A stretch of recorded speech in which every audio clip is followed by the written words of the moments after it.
Welcome to another Rooney Bin edition of The Jay Rooney Show. Russia keeps threatening nuclear war and saying a World War III would go nuclear. Maybe the first person would fire a nuke, but I'm pretty sure they have other things in their arsenals nowadays. Have you ever heard of the rod from God? Belarus allows Russia to store nuclear weapons. NATO's practically already in this war. Russian planes are heading into Japan and Sweden's airspace, so they say. Is Russia really escalating this? Or is the media just saying that for clicks and views? What if Putin starts flying planes over Alaska? It's not that far away. Peace talks? Sure. I've been ignoring CNN and Fox. I literally don't pay any attention to CNN, but throughout this Russian Ukraine conflict, especially, I see all these notifications on my phone from Fox, and they're definitely milking this. I never know what to believe, and I will not use them as a source on Russia anymore, and I suggest you don't either. See, the media loves war. I'm doing a piece today on RoboDoc. That's what I really want to talk about. So make sure you find it on Rumble. I will post it at some point today, probably not until later this afternoon. I haven't shot it quite yet. But instead, I'm doing this. I only wanted to do these news segments a few times a week, but when we have this much going on in the world, it's hard not to, and I want you to have a place to go other than your TV. Now, this is me speculating, but what if our media was telling us about Japan and Sweden as an effort to get troops sent somewhere near China? It would be a really bold move, but this would have to be justified, and I know that thought is in left field, but you never know. I can I can just see our leadership wanting to move troops somewhere closer to China. They would also be closer to Russia and closer to this conflict. All right, let's jump into the Rooney Bin and check out what's going on in the news. Per the Wall Street Journal, in Ukraine, Russia deepened its military offensive in southern Ukraine, penetrating a couple different cities and pushing towards another round of talks, and they failed, of course. So, they did reach an agreement on a ceasefire. The two sides agreed to organize humanitarian corridors to evacuate civilians from besieged areas and deliver food and medication.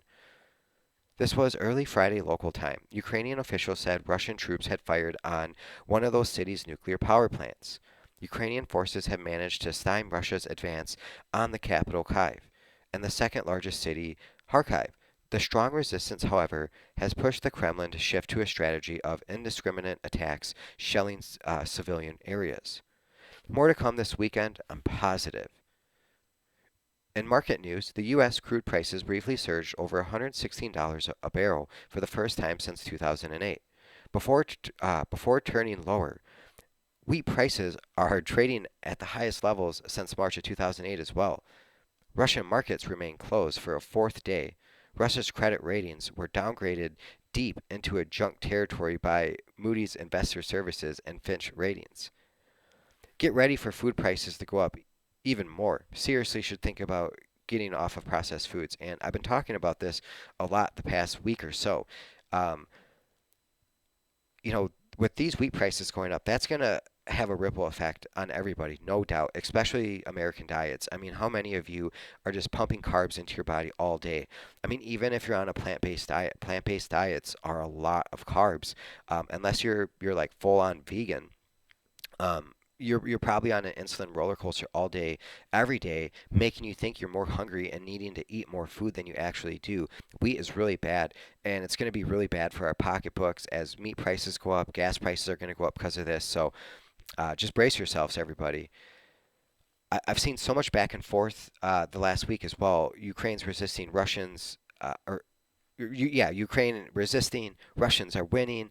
I waited a couple days since my last Rooney Bin segment because I wanted to see how things were going to go. And I wanted to get a show done, though, for you going into the weekend. But there's so much back and forth. I really don't know what to believe. And there's so much, whether it's actual propaganda or just rumor of propaganda, I thought it was best for me to give the Rooney Bin a couple days before doing another show. So what's happened in the interim? A lot, as you might imagine. UN Atomic Agency says fire at Ukrainian nuclear power plant didn't affect essential equipment. Biden administration grants visa protections to Ukrainians in the U.S. U.S. immigration authorities halt deportations to Ukraine. Congress introduces a bill to ban Russia crude, seeking to squeeze Putin's revenge as a source. Or, I'm sorry, seeking to squeeze Putin's revenue per source. The White House says processes are underway to determine if Russia committed war crimes. The U.S. Russia established a hotline to avoid accidental conflict. That's kind of interesting. Putin warns the Saudi crown prince against politicizing energy. Russian forces advance in southern Ukraine. China is having second thoughts about its Russian ties. U.S. is going to impose more sanctions, or maybe they have already, visa restrictions on the U.S. elites. And that's kind of interesting. The U.S. is imposing sanctions on visa restrictions on a range of Russian elites as part of an effort to punish Moscow for its invasion of Ukraine, the White House said. The U.S. will put a full blocking sanction on 8 Russians with close ties to President Putin.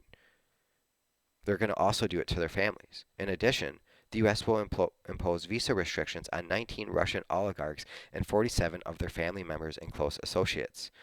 Now, war is never fun or funny, but I mentioned this the other day that a lot of Russians have westernized. And someone out there, or some of you listening to this, will hear that and think, what the hell is wrong with me? Am I smoking crack with Hunter Biden? And I assure you, I am not. If I was, I have no doubt I would also be caught up in other illegal matters making me much more wealthy. And the fact is, I'm poor and I don't know anybody. So, we had some reports the last few weeks of U.S. companies shutting down platforms like YouTube and Facebook and OnlyFans.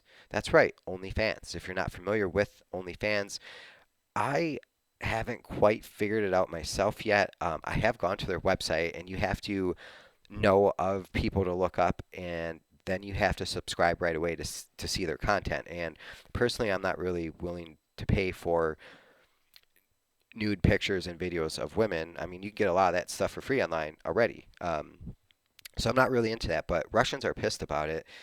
See, like in America, thousands of men are willing to pay good-looking women a lot of money for pictures and videos. Thousands of women do this all over the world and especially in America. It's really good money for these women and it's really popular in Russia, i.e. they're westernizing. This is because of us. So now Russian oligarchs' good-looking daughters who don't work and make a really good living turning themselves into an asset by showing off their assets to people online.